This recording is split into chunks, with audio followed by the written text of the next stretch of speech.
So now what I'd like to do is just do a demonstration of how to use the torque with a figure of 8 technique. The main thing we try to do when using the torque with a figure of 8 technique, the main difference from using it with a straight wire, is we try to preserve as much wire length as possible, just because with the extra loop around the sternum it takes up some of the wire length. So it's important just to make sure that you have enough length of wire so that you can use the torque correctly. So a couple of the changes to the procedure. The first is that instead of on the loose end of the wire, instead of wrapping the wire around the pair of Kelly clamps, the surgeon will just load it so that it's straight and not twisted. The reason for that, of course, is that any twisting would make it difficult to load that into the wire, into the torque device. So on the other end of the wire, after clipping the needle, again clipping it close as possible to the needle to preserve wire length, take a pair of Kellys, put it on the end of the wire, and again do not twist it. And we will do that on both the figure 8s I have loaded here. At this point, the wires are still open so the surgeon can get in, check for bleeding, make sure there's no concerns about the procedure. And then when the surgeon's ready to close the wires, just remove the clamps from the end of the wire. If there are any bends or anything, sometimes it's best just to trim those off. But if everything is ready to go, what the surgeon will do is hold the device in their left hand, and then just take each of the wires and load them into the holes in the winding shaft.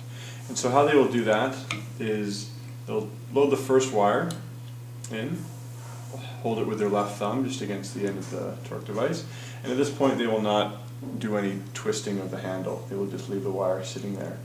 They will then take the second end of the wire, do the same thing, load it in place, hold it with the same thumb, and then it's good just to take both ends of the wire, press on it, just to make sure that they are loaded correctly.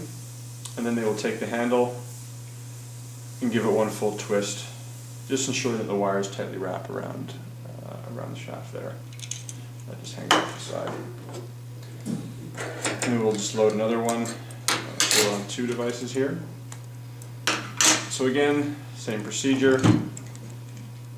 Take the device, load the first wire, hold it with the thumb, load the second wire, again holding it with the thumb, press on both ends of the wire, twist it, and then they're held in place nice and secure.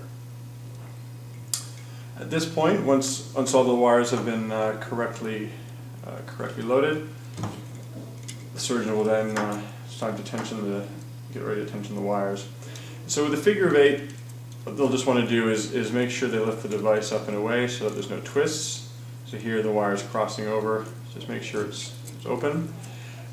Inevitably one end of the wire may be a bit longer than the other, and so what I've seen surgeons will do is maybe they'll pull up on the loop of wire, rock the torque back and forth until they're approximately equal.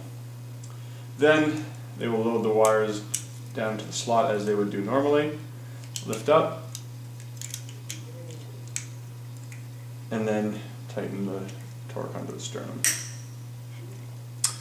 On the other wire, they will do the same thing.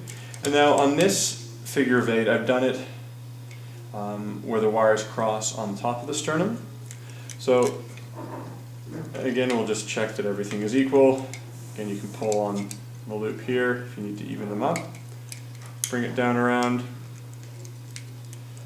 The wires load in, and the surgeon will just tension it down.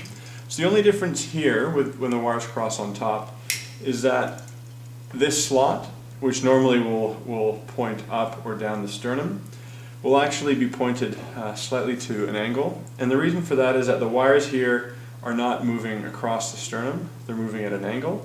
So you'll just want to have it oriented so that the slot is perpendicular to these 2 wire ends, which causes the torque to sit slightly at an angle, like so. And then everything from here on is normal, so the surgeon will get the wires nice and tight.